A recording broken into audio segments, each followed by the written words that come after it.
I do not have any experience with bondage, but if I can say me being tied up, it's definitely happened because I've probably said something stupid.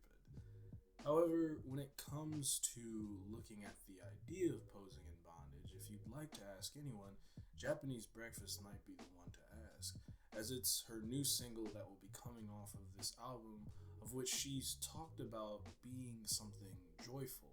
And when I saw the title, I was naturally perplexed as to how this title could relate to this idea.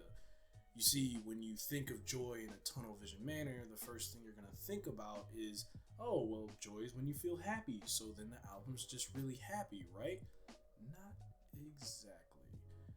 There is something to be said for the prelude to joy and what makes us inherently desire joy. And I think that is something important to explore as well. And in this song, instead of having joy be this very blatant framework, what Japanese Breakfast does is actually use it as a sort of background tool, and what helps inform the feeling of joy is these previous feelings, these prior feelings. Before you felt joy, you had to feel something else or nothing. But with this song, what really is touching and intimate and intricate about this is how it explores that feeling of yearning as opposed to other songs that sort of did the sort of blatant tunnel vision thing where we're very sad, my girlfriend left me, nobody likes me, somebody like me please. That type of experience is not unnatural. It happens, it exists, and people go through it all the time. But you can make that experience interesting, and I really enjoy how with the sonicality of this song is that it seems to be melting into its different phases. When Japanese Breakfast talks in the beginning about the idea of how many times her touch was rejected by someone, how there was a lack of reciprocity, and that hurt didn't necessarily feel like this horror. It instead felt like a soft pain, sort of like a bruise would, as opposed to something that's just outwardly bleeding and gushing, violently in pain. There is something to be said for that feeling, but with the way that it's structured here, when this is used and talking about yearning, of course we have the natural framework or the natural foreground of how we are in the middle of a Panasonic, and because of that, people can't see the people that they used to, the people that they care deeply for, and there is something to be said for the idea of physical touch being incredibly important to certain people's relationships and how they feel connected to the world and how they feel grounded. Not everyone is okay with being isolated, which is fine. It's understandable. And of course, that leads to yearning for that thing. That moment that brought you joy is something you're naturally going to want. It's not always necessarily driven by what we are raised to believe, because everyone's thoughts and beliefs can shift and change and evolve, similar to how this song continually evolves as we get closer and closer to the end. It becomes a lot brighter towards the end, actually, and I am really interested in the instrumental because of how dreamlike it feels, and yet it manages to balance itself in between those moments. But something that's really magnetizing, I think, about this song is, although it's more of a meditative experience, I feel like something cool with this is sort of this, not necessarily a hook, but it exists as a bridge. When Japanese Breakfast finishes her statement about how this person is not necessarily being reciprocal, she then follows it up with just a simple sort of 3-word bridge, and it's Proximity, bondage, I need it. What this informs me of is that desire becoming more and more voracious as time goes on.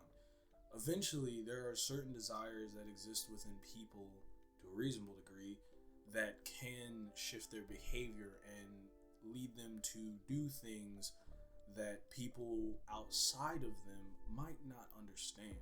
Bondage is a sexual practice of which people consensually get tied up.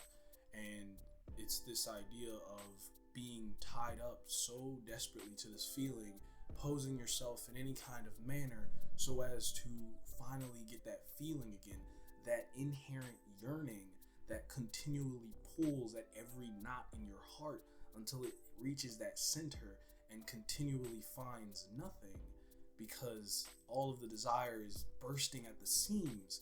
That is what really makes this song so good. And then what Japanese Breakfast does is, after you're melted into another section of this song, and there's these sort of ghostly, apparitions voices that come in and out at points in times. There's this heavy, it feels like some sort of steel synth violin thing that just, and the way that kind of slides into the left ear and out of the right ear, and how there's a couple sounds that also do that. There's a couple instruments that are centered, but I just love when any artist likes to play around with that. And the way that Japanese Breakfast does it here is, it will be kind of a slow burn for a heavier note, and then as it gets lighter, it fades out of your right ear. It's insane. But in this sort of third act, if you will, of the song, Japanese Breakfast talks about the idea of if the world was to ever be divvied in two, even though Pangea would beg to differ and it was divvied in like 70 pieces. If the world was divvied in two, people would find themselves on two spaces. You have the one space in which these people that inhabit it never have felt a pain, have not gone through something that would inform the rest of their viewpoints on wanting love or trying to achieve it or finding something. That same desire is not as readily apparent in these people because they just have not gone through pain, as opposed to the people who inhabit the other space, which is much more painful. They have gone through pain and found themselves a different person, a changed person. And what I think this might be referencing is the potential gaps that cannot be bridged. When people are in a relationship and one person has gone through a severe trauma, or just a trauma in general that the other person has not, there is this, not notion, but sort of quiet, silent understanding that they cannot relate on that level. It doesn't mean that a lack of relation will lead to a breakup or something inherently negative, but it does mean that the navigation of the relationship is much more difficult and much harder to do. So to try and bridge that gap is something that makes it more difficult. And then if you can't, you're stuck on two different planes and communication can break down. And then now you are at that point where you are desiring that touch, desiring that care, and it is continually evading you because of the fact that there are just certain things that you can't understand, which might lead you to make a mistake, which might lead anyone to make a mistake in how they interpret certain things, because our entire lives are based around the things that we've gone through. How we see the world is pretty much informed by what we've gone through, the people we know, and the things that we choose to explore as we get older. If you stay in your house all day and you only read romance manga all day, then you might not know much about the actual world and how actual romance functions. In order to get that experience, you have to go out into the world and get rejected a bunch of times and have some success in order to actually have an understanding of how a relationship might function, how other people could function. It's not simple enough to have reference material. So you can't say that you've truly been tied up in anything if you've always sort of been to yourself. Getting tied up usually kind of requires a second person because it's a bit difficult to do it yourself. I know because I'm probably going to try it for the thumbnail. I feel like what's really nice about yearning is that it means that there are the potential for other emotions there, and that means that you can eventually seek out those opportunities. It doesn't mean that you are a failure. It just means that you want something, and if you know you want something, you just have to take the proper steps to achieve it. Granted, you have the opportunity to do so. Of course, that might sound a little weird, but essentially what I'm saying is if you have the time and you put in the effort and you seek to understand people as opposed to only look at them for your end goal point, good things could just happen because of a natural occurrence as opposed to someone forcing it. So the song sort of ends again on that very hard, melodic and hypnotic hook where she says it again, and it sort of starts to melt in your mind. That part really starts to focus in because it's a quick 5-letter sentence, and it's so just, again, this whole dreamscape evolving and melting and reforming and reshaping with the instrumental. And as it flutters out, there's this sort of, it's sort of like rough, glittery sounds, but it's kind of hopeful. It doesn't end in this sort of just depressive manner where this gray cloud just ceases to exist. Instead, it fades out with this very hopeful ending.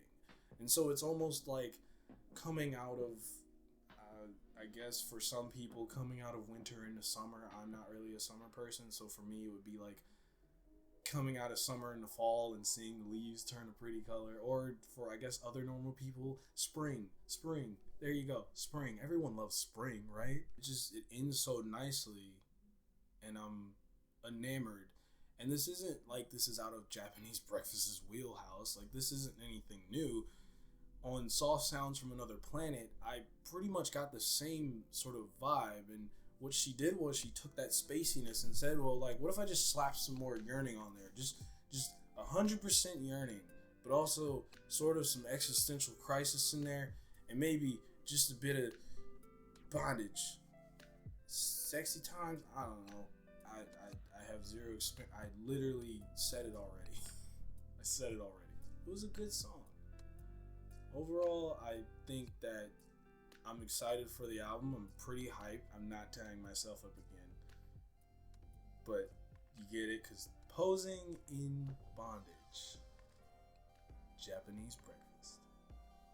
Well, this guy says, well, I know what a Windsor knot is called. I thought that was pretty neat. That seems like a thing, you know, Windsor knot. The winds are your knot to your future. If it's a tornado, you should get inside, because that is a big old Windsor knot coming to wins or not defeat you. So winds are not always helpful.